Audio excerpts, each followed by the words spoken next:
台积电的创办人张忠谋在2019年台积电的运动大会里面，他特别提到说，现在台积电已经变成了全世界地缘政治的兵家必争之地。他刚刚讲这句话的时候，大家还懵懵的说：“到底发生什么事了？为什么台积电会跟地缘政治有关？为什么台湾已经卷入了地缘政治的风暴？”就没有想到他的话就是等于说一锤定音。台积电在国际的角色越来越重要，它真的变成兵家必争之地，真的变成全世界强权必须要争取的最重要的物资。现在的半导体就是晶片，已经取代了石油，变成了最重要国力的一个展现。那台湾恭逢其盛，台湾是一个非常微妙的地方，就是在半导体产业里面，在 AI 产业里面，我们什么的供应链都有，我们什么的能力都有，所以台湾的问题就越来越重要。另外就是这一次川普跟习近平见面的时候，有一个非常特殊的人物叫做黄仁勋，他去或者不去，结果呢，在最后一刻，当川普的专机在阿拉斯加停下来加油的时候，他居然上飞机了，就代表川习会里面最敏感的角色就是黄仁勋，而黄仁勋代表的就是 AI， 把台湾跟连接起来，就代表在全世界里面两权战争里面最核心的问题就是晶片战争，而这个晶片战争的关键就是串联台湾以及美国之间这样的一个产业链。所以你今天如果你要去讨论台湾的半导体，你已经不能单纯说，我只要去知道技术，或者我只要知道这未来这个股票怎么发展，不，你必须要对全世界的权力斗争、全世界的地缘政治有基本的了解。当你去了解全世界的地缘政治，当了解全世界的权力斗争的时候，台湾才能够找到自己最安身立命的地方。而讨论这个部分里面，我们今天讨论部分当然要找到这一方面的一个专家。我们知道在台湾对于半导体、对于 IC 产业、对于电子业最了解的，当然就 DigiTime 的这个创办人黄金佑，因为在竹科的时代里面，他们这份报纸就专门服务竹科。你都会想到，只是让竹科专门报道产业，在一开始大家媒体不看好的状况下，他们居然慢慢的成长，慢慢的茁壮，变成了整个研究台湾产业不可或缺的一部分。甚至你要去变成你的关键的是，你还对地缘政治了解，你要跟全世界非常厉害的人去交谈，了解全世界的想法，你才能够回来对台湾做精准的定位。所以我们今天特别邀请了黄金永黄社长来跟我们讨论说，今天半导体台湾很重要，那台湾未来到底该扮演一个什么样的角色？那台湾未来也在这个角色里面，我们还可以有怎么样的发挥？社长你好。你好，宝杰，还有宝杰怎么说的观众朋友大家好，非常高兴接受这个访问哈。我想宝杰一开始的命题是2019年张忠谋讲地缘政治，对，好，那为什么要讲地缘政治？当然是美中两强争霸嘛。再往前推一点，就是2014年、2013年的时候，在习近平跟那时候是奥巴马见面的时候，他讲了一句话，他说太平洋大到可以容纳中美两国嘛，对不对？所以开始美国警觉，中国崛起。好，那其实呢，大家知道哈，中国的供应链真正崛起的时间是2008到2018这10年，黄金10年，北京奥运开始。actually 我们应该讲智慧手机。智慧手机为什么？2007年 iPhone 出现了，因为以前的手机是单向接收的，智慧手机是双向联通，所以中国14亿人口带来的数据的总量大幅增加，交错无限的交错创造的价值，这是第一个。第二个，2000年以后，台湾笔电的生产线全部搬到中国大陆，所以有笔电的生产线之后，才有所谓手机的生产的供应链。那台商在一开始扮演很重要的角色，但是大家有没有发现，现在中国手机的规模也很大？对，好，全世界前10大手机厂只剩下2个不是中国品牌，三星跟 Apple， 对不对？好，所以中国自己包括自己国内市场，还有它供应链越来越大。我们也都知道，一个手机的订单可能高达100万台，但是呢，笔电可能只有20万台、30万台，所以笔电还比较适合台湾。所以到今天为止，我们从90年代发展的笔电产业，到今天为止还是控制在台湾人手上。HP、Dell，对，基本上都是交给台湾，对不对？所以因为这样子，我们才有今天的伺服器。笔电跟伺服器有高度密切的关系，我们的生产体系是类似的。好，我们这样回来讲，就是说，中国最关键的10年是2008到2018，那是黄金10年，大家开始崛起，开始去理解。坦白讲，宝娟，我告诉你，2018年我也很紧张，因为那个等于是黄金10年的最后一年，对，没有人看到中国会怎么样，对，大家都很害怕，因为太强大了。提出了2025中国制造了， Yes 而且他已提到了大国崛起了，是，好，那时候有一个影片就是大国崛起，大国崛起，大家都看到了哈。2017的时候，我写了一本书，啊，叫做《巧借东风》。巧借我看。为什么巧借东风？你知道？我好怕，为什么？我知道我们光靠台湾的，我们玩不下去。所以我才写说，我们要跟别人借东风，我们才有机会嘛哈。2018年真正的美中贸易大战开始爆发，张忠谋开始讲地缘政治。好，那2019年以后，推波助澜的东西还有很多，其中最关键的是2022年的11月 ，ChatGPT 出现了。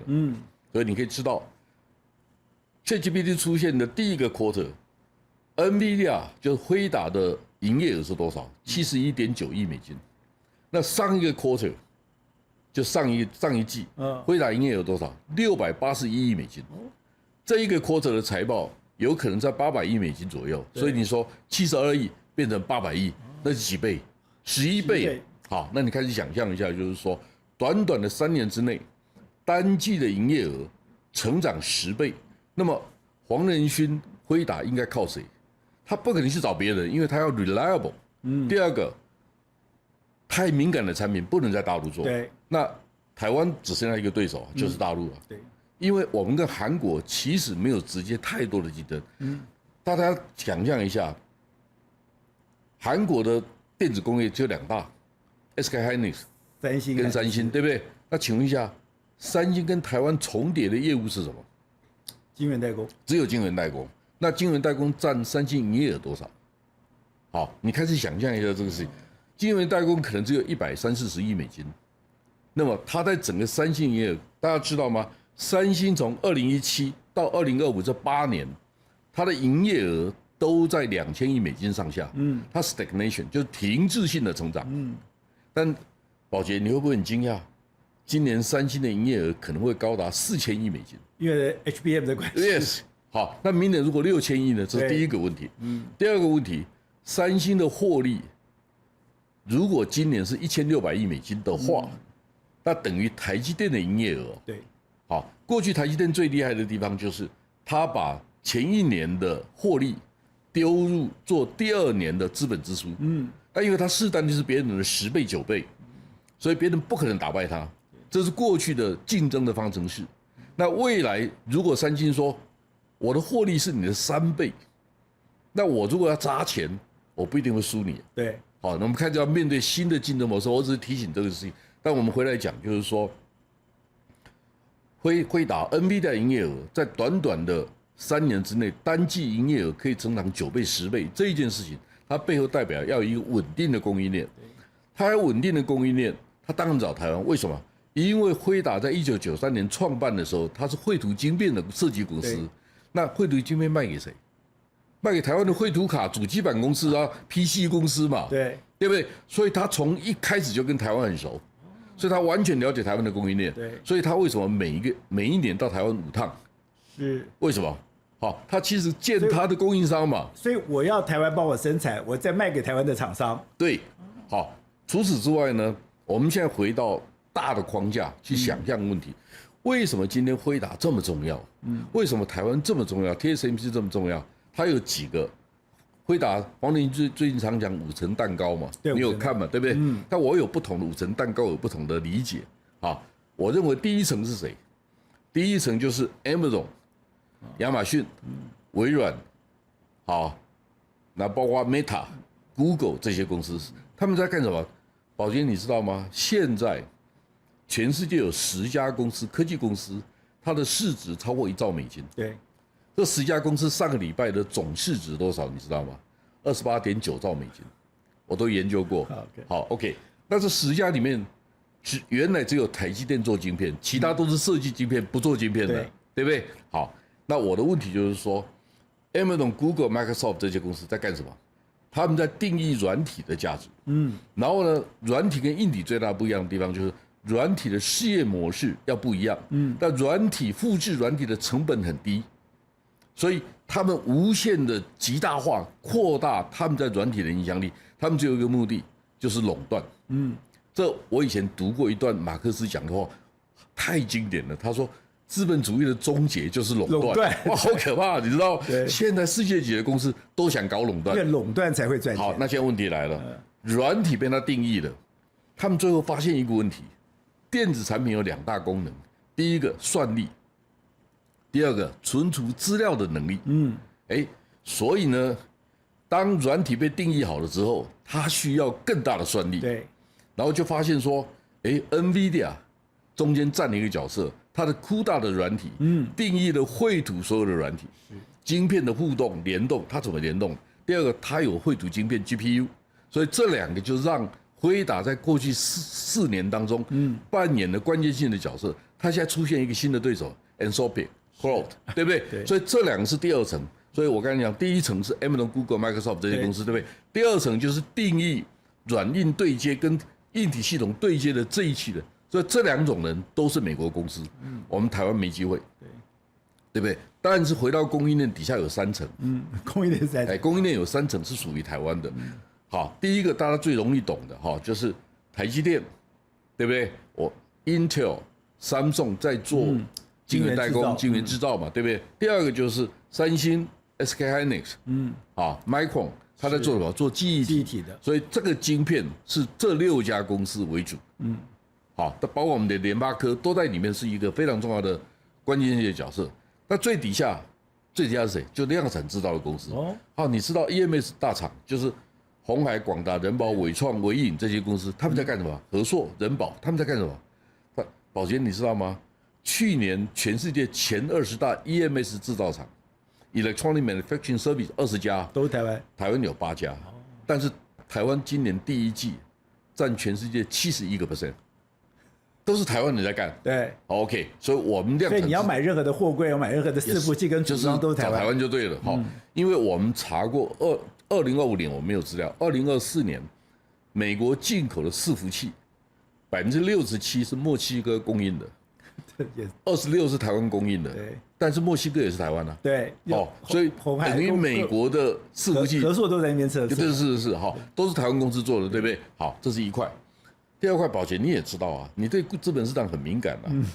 台湾有40-50家千金股，对不对？那些人是谁？那些人就是 AI 伺服器的供应链的，对，从半导体一直到探针卡都有嘛，对不对？好，所以问题来了，所以这2个。共同建构了一个非常棒的 ecosystem。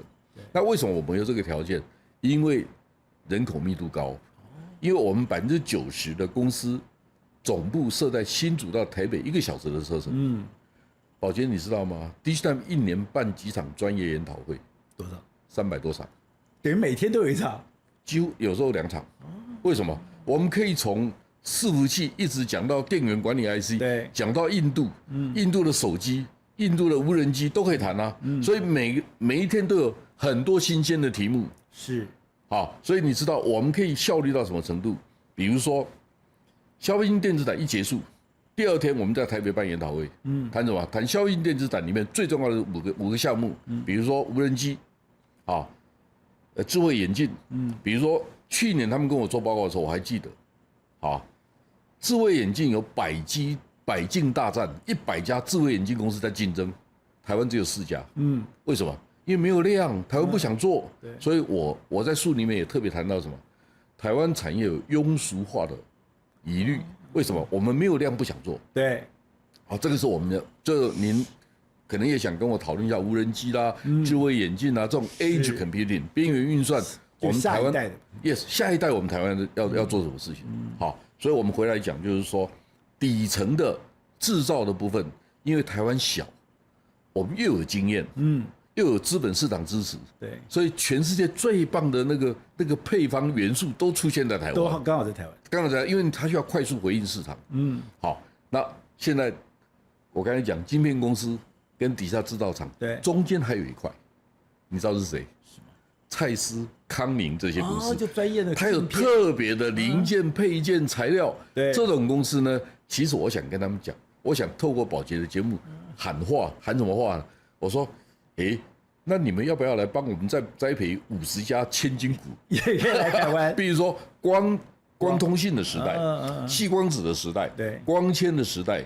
那么在我们看到的康宁的光纤，它股价涨了3倍，市值涨了3倍，对不对？那我们能不能分一点？好像我一个好朋友简立峰，简立峰在他的书里面谈了一件事情，我也印象深刻。他说 ，COVID-19 之前，1%的人拿走40%的财富。对，他说 COVID-19 之后变成50%，但是啊 ，AI 普及以后变成99%。对。那我在想说，那台湾你有没有可能变成1%的人？我觉得不太可能，因为我们不知道怎么定义市场。但是呢，美国人赚到了99%，我们分9%就好了，就我们在帮你做制造。分美国的人的钱。我们分美国人的钱。对。所以你有没有发现，为什么川普政府不会课征台湾太高的税？你知道为什么？因为要把台湾放在变成他一部分。不，他不得不这样干。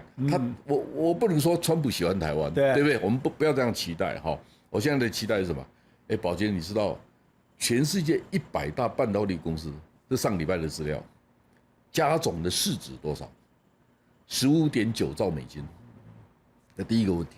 第二个问题，美国公司有36家，占比市场占有率市值的占比是64%，所以美国赚最多。对啊。好，第二名台湾16家公司赚了全世界的市值14%。好，第3名是谁？韩国占了10%，它9.9%。但是重点不是9.9%，韩国只有3家。好，所以韩国的市值是集中在三星跟 SK Hynix。对。好，然后第4个是谁？中国跟日本，各2.6%，但日本只有10家。对。但中国有21家，那什么意思？中国都还在栽培，对，它还没有真正变成 critical 的 player，所以市场的结构是这样子。好，那我现在的问题就是说，如果课台湾跟韩国的税，倒霉的是不做晶片的美国公司，对，因为的成本会增加，对不对？它成本就会增加，所以美国不会这样干。好，所以我们开始去理解全世界的供应链，现在正在处于一个台湾非常有利的时点。对，所以我可以预期。好，比如说2026年台湾的税收会超收，股票市场的市值还会继续涨，对，它会涨到什么程度我不知道，但是我们开始想象一下，我们现在有很多资源，我们到底要干什么？我看到一个资料，当然很兴奋啊，比如说 IMF 说，台湾在2031年的时候，我们的人均所得会高达56000块美金，我们会超过韩国1万块美金，对，大家都很爽嘛，对不对？宝洁，我告诉你一件事情。去年秋天快结束的时候，我带我太太到韩国1个礼拜，开车玩，我自己开车1个礼拜，我很感慨，韩国第3线、第4线城市都比台湾进步很多。好，它全部高速公路的连接、快速道路连接，然后城市的建设。你最近有去首尔吗？我很久没去，没关系哈。有机会去看一下，宝洁，我也希望你去看首尔。对，你去看首尔。我叫你看的，请你看的不是说首尔比我们伟大，好，我看的不是这样。我觉得我们作为一个媒体观察者，我们该做的事情是，为什么现代百货，或者是新世界百货公司里面的 layout， 它是全世界最顶尖的，它的 K-pop 是什么东西？好，韩国的韩流明星，他为什么要找台湾合作？因为他背后想找台湾的 AI 的解决方案，因为韩国太贵，他应该找我们的工业电脑公司。那我们的人有没有这种企图心？对，去争取韩国市场？还是说我讨厌韩国？这个不 work， 对不对？全世界台湾是个小国家，我不可能说我不喜欢印度，说我不去印度，因为印度越来越重要，对不对？我们可能需要新加坡当我们这里东协的据点，让我们要想象这个事情。那我们跟日本什么关系？宝洁，你知道吗？日本进口的半导体只占全世界3%而已，所以那日本碰到什么问题？那欧洲碰到什么问题？它有各自的问题，对不对？那中间都可以把台湾当成杠杆，台湾你要有这个自信，我现在是全世界最重要供应链的 key player，我们能不能？我完全支持政府讲的一句话，台湾 can help， 好，那问题是，我们能 help 人家什么？对，我们要帮人家什么忙？好，举个例子来讲。你会不会很惊讶？上个月我帮越南20几个官员上2天的课，不是我们找了4、5个专家。你去越南上课？没有，他们到台湾来。带你很惊讶吧？我们说我们没有时间去，他们说他们过来。好，但我们收了不错的价钱。2天的课，我们当然应该收好价钱。其中一个讲师叫杨光磊，你知道他吗？台积电6骑士之一。我知道。他是我们公司的顾问，我跟他私交很好，所以我请他来帮忙。好，然后他讲课的时候，我紧接着他讲。杨光磊讲什么？杨光磊说，1970年代的末期，我在台大电机念书的时候，根本不知道什么叫半导体。我到美国伯克利念书，他是伯克利的电机博士。对，好，他说去那边我才知道说，美国人定义的半导体是怎么一回事。好，他跟所有的越南官员讲，他说如果你知道。现在谈半导体最厉害、最有经验的人全部在台湾，你们到台湾来上课是应该的。好，他跟他讲，好，我们也没有这个自信。对，如果你认为台积电是世界一流的，我们在旁边观察，我们每天在看，但我为什么要去听晶片战争的人讲话？对，他真的比我们懂，他历史学家，他怎么？我们台湾才真的懂。对，我们天天在这边，不要说打混了哈，就是我们的氛围。有一天，我妈妈突然问我说。什么叫 DRAM？ 我妈93岁，她念过中学，所以她英文会念。我跟你讲，我听过苏姿丰讲过，他非常惊讶的是，他到了台湾，每个人知道 DRAM， 每个人知道 CPU， 每个人知道 GPU。他说到全世界没有一个国家像台湾人一样，对于半导体很多的部分可以这么的耳熟能详、信手拈来就可以谈的。我的特助是清华的博士候选人，她是理工女，好。他常陪我出国，有一天就跟我讲，他说：“社长，我陪你去了很多个国家。”我说：“然后呢？”他说：“只有我们可以把国家的产业结构讲清楚，其他国家都搞不清楚。”我说：“这是我的训练。”宝杰，你知道40年前我回台湾的时候，是李国鼎、李之正找了20个年轻人做产业规划的工作，我是第20号到资策会去，对情报中心。然后李志正去找了7000多万台币训练这20个人，我们找的老师是 Boston 来的，所以我们受到很好的训练。那后来我当主任，你知道吗？为什么当那么快？我36岁当主任，为什么你知道吗？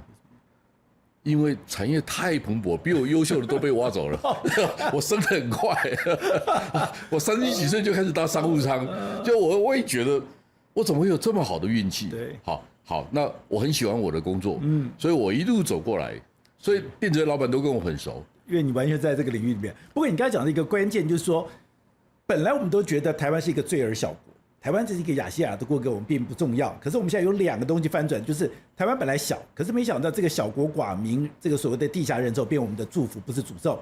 第二个就是因为 AI 的关系，因为半导体的关系。不是台积电变成了地缘政治的兵家必争之地，台湾也是，所以你感受很深刻，就是台湾现在的国际的发言的分量，我们现在跟别人的互动，别人想要去了解台湾，你特别调法国现在都很想了解台湾，您的感觉是说，现在台湾是真的可以走出去了，那个我们的这种发言权，我们在全世界的大家对台湾的好奇，或者是全世界要来台湾投资这样的一个氛围跟过去，或是它是不是一直在蓬勃发展当中？今天晚上我有一个很重要的演讲，帮60、70位金融界的老板上课，很多是大的金控集团的董事长、总裁自己来听课，好，这是第一个。第二个，我昨天帮蒋万安市长上课，市长、副市长他们在讲什么？我在讲2个东西，台湾必须要改变的很重要的氛围跟结构。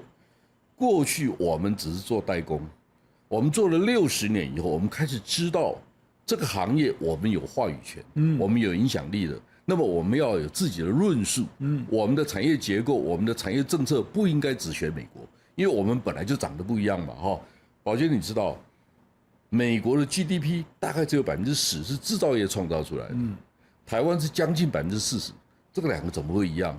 美国最好的精英在设计产品、定义问题，台湾最好的精英在台积电、联发科设计晶片。生产晶片、管理公司，对不对？我们是不一样的产业结构，所以我们很多东西不能学美国。比如说政府很多的劳基法、劳工法规，我们不能只学美国。为什么？因为美国地广人稀，人的互动少。台湾最大的优点就是我们90%集中在新竹以北。现在如果你有机会去桃园机场附近的青埔看看，会发现好多新的工厂，我也很惊讶，对不对？华雅园区，那你知道我们刚才谈到说，今年3月份台湾的总出口第一次超过800亿美金，对不对？对，里面78%左右是电子产品。对，好，那么问题来了，张善政市长来问过我，问什么？好，我就跟他谈川普关税的问题嘛。我跟他说，市长你知道吗？桃园有2000多家报关行，如果他报关的项目都是电子产品，然后他们一无所知，那么他们就是搬箱子的工人而已。这个老板要去知道他们现在的结构，要听宝洁怎么说这个节目嘛，对不对？你至少要对这个事情有一定初步的轮廓跟概念，然后你形成你的管理的经验、管理的哲学，让你的员工知道你不是一个工人而已，你是有知识的工人，你是知道怎么做这个事情的人，社会的联动才会增加，我们附加价值才会提高。这是第一个观念。第二个观念就是说，服务业，我们2个都是服务业。那宝洁，你知道台湾的服务业占了台湾 GDP 将近70%，但是服务业的薪资只有50出头，对，很低。好，那问题来了，我们是低薪的服务业，那我们要走向高薪的服务业的方法是什么？好，我们能不能定义出对，跟鼎泰丰一样？有一次我看到一个报道，他说鼎泰丰的员工薪资占营业额的52%。这让我很惊讶，对不对？那他一定有不同的方法去赚到钱。他第一个开门市的成本很高，但是他授权的收入很高，因为附加价值也很高，所以他授权西雅图的鼎泰丰，授权巴黎的鼎泰丰，他可以赚到很多钱，他才可以补贴这边嘛。所以你要是知道说羊毛出在狗身上，对，好，猪身上，然后狗付钱，等等等等哈。不过我觉得这也是他杨老板的这个态度，没关系，很棒。好，就是说我们从这些前辈的身上学到什么？对。那么我们有没有可能靠台湾的电子业赚到知识服务的钱？因为我们就跟人家长得不一样嘛。你为什么要 Me Too 呢？这是第一个问题。第二个问题就是说，我很挣扎，我要不要去投资另外一个智慧医疗的网站？你知道宝洁最大的问题在哪里？知识服务业的所得税跟制造业是一模一样。那制造业哈，你可以知道，今年第1季台湾电子业一片的荣景，很多人创新高，对不对？那它一直 double、triple、2倍、3倍 ，EPS 50、80一大堆，对不对？好，问题来了，那是量产制造规模的行业。对，知识服务业，我们台湾有几个宝洁？没有办法量产，很难嘛，对不对？我们知识服务业就是人的特质不一样，所以问题来了，宝洁，你一天让你开8个节目，你行不行？不行，当然不行了，因为你一定会有精神压力，你会有内容的问题哈，对话的对象的问题，这些问题你要准备嘛，对不对？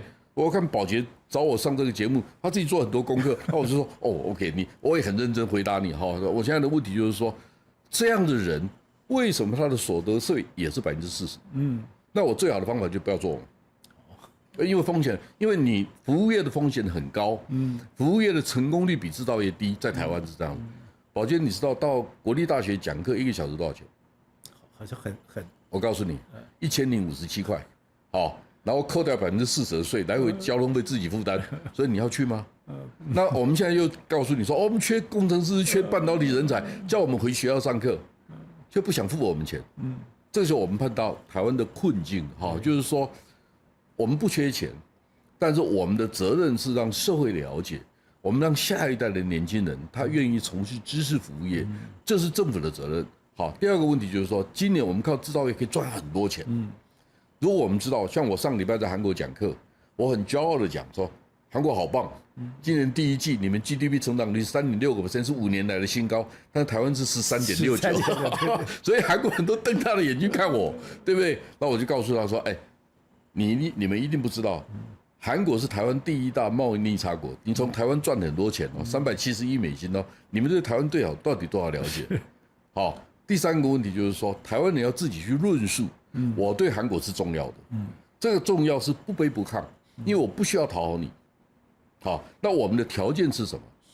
我们作为一个知识工作者，最大的责任就是讲真话，做对的事情，让社会的资讯的互动进入到一个更高的境界。所以，宝洁，我们可以理解一件事情：语言的境界，就是思想的极限。您同意吗？你语言可以用到这个字，维根斯坦的名言，你想过了吗？对不对？你想过这个事情，所以我知道说我跟韩国怎么互动，我们跟其他国家怎么互动。现在只是回来讲，就是说台湾现在的问题不是大环境不好，台湾现在的问题是环境太好，然后我们天天在谈选举。好，我们现在开始要花点功夫，尤其是治国的人、理政的人，不管是台北市长、财政部长、经济部长，都开始要思考这些问题。好，我们怎么去改善我们过去长期以来的弊病？为什么我刚才谈说台湾是60年？你知道吗？因为有一天，光宝的创办人宋公元，宋公元请我吃饭，就我们2个人吃饭，然后他就跟我讲，他说：“哎呀，我以前在高雄小港加工出口区工作过。”他说：“我有一个很有名的同事。”我说：“哪一位同事？”他说：“联发科的蔡明介。”我说：“那你们2个在高雄做什么？”他说：“我们在封测厂工作。”那我就开始想，高雄加工出口区到底是干什么的？那是1966年创办的。我把故事看了一遍，我也很感动。你知道吗？是蒋经国总统找李国鼎，他说没钱了，我们台湾一年要外汇，要5000多万，缺外汇。对，那时候我们台湾人均所得248块美金。好，李国鼎说：“那你让我到高雄加工出口区改一个加工出口区。”对，就会知道接下来5-6年，台湾每一年都10几个%。那请问一下，如果没有那几年的成就、累积的资产，您认为我们敢在1974年成立工研院吗？当然不敢，对不对？我们敢派出一个团队到美国去接 RCA 计划？不可能，对不对？好，所以我们一直这样投资，一路这样走过来，台湾呢，恭逢其盛。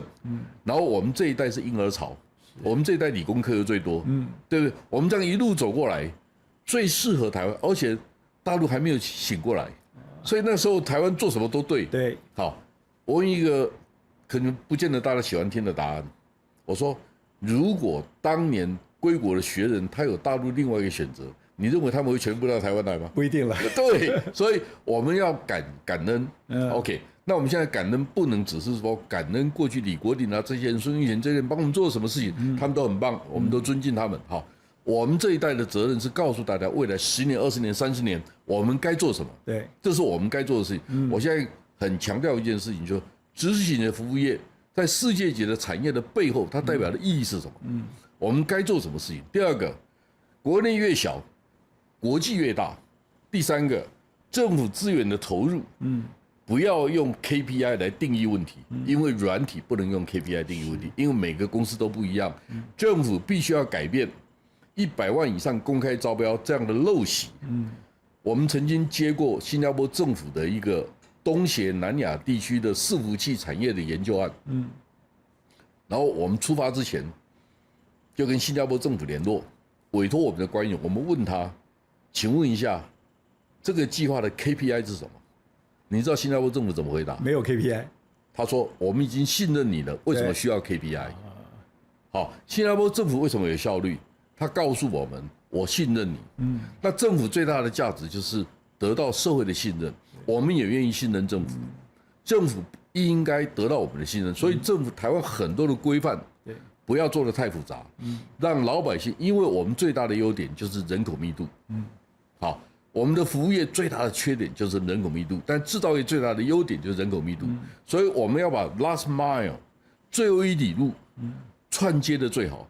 我们商业行为要电子化、数据化。比如说，我家住在滨江市场不远，我就有时候看到老先生、老太太蹲在地上卖菜。OK， 我们要课他税吗？不要，他就是你知道嘛，让大家但是我们需要做一件事情，不课税。100%不课税，但是我们需要知道，我可不可以 e-payment？ 我才知道说，高丽菜卖的比较好，对，还是青冈菜比较好，价钱有没有改变？等等等等哈，我们必须知道所有的行为。我想宝洁刚才我们在聊天的时候，宝洁跟我谈一件事情 ，agentic AI，AI 助理，对，宝洁你知道吗？中国国务院的人工智慧的发展的规范里面，他说2027年。中国的 AI 助理要普及率要达到70%， 70的意思是10亿个，OK。那么 AI 助理会长在什么地方？可能长在电动车里哦，可能长在我的智慧眼镜里哦，可能长在我的笔电里哦，所以它是多元多样的变化。非常谢谢您的留言，而您的留言我们都会来仔细的阅读。我们非常谢谢Shina77，你说谢谢我们的制作团队的精良内容，他小小心意，我们也感受到你的心意，我们也会努力的来制作您喜欢的一个内容。那我们也非常的感谢这个是 Bo Dream Came True Bo。然后呢，你说谢谢我的用心访问，你谢谢洪医师认真教学有关肾的健康这个知识。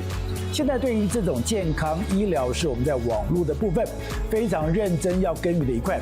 我们当然希望台湾未来是一个强壮的国家，台湾未来也是一个伟大而这个健康的国家。另外，我们也感谢了这个 QB Jackie。那你说我们导正了台湾往正向的道路的无形力量，这就是我们努力的方向。因为我们相信说，走对方向，走正确的路，比什么都还重要。那我们也非常谢谢这个 Albert 王，他说你深有同感，从大中小去观看事情，希望能够找到不同的产业来说说他们的成长趋势。我们知道现在台湾的整个产业趋势是呈现一个大爆发的状况，现在连韩国都非常的紧张，所以未来我们也会多报道这种产业趋势。我们希望大家共同来成长。另外就是非常谢谢林立清 D2S， 他说你现在看到了伊隆马斯克的打不败神话，现在台积电的50公里的强大供应链，我们现在也会针对这些国际趋势，而且在整个国际变化的当中，台湾我们到底扮演什么样的一个角色？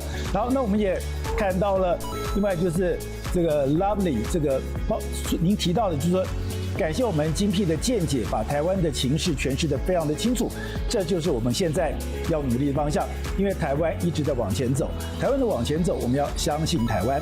另外就是这个所谓的755里面，你特别就感谢，我们也感受到您的这个对我们的肯定。我们真的非常谢谢。另外就是这个蓝静，您说谢谢我们制作优质的节目，他是一个退休人士，支持台湾。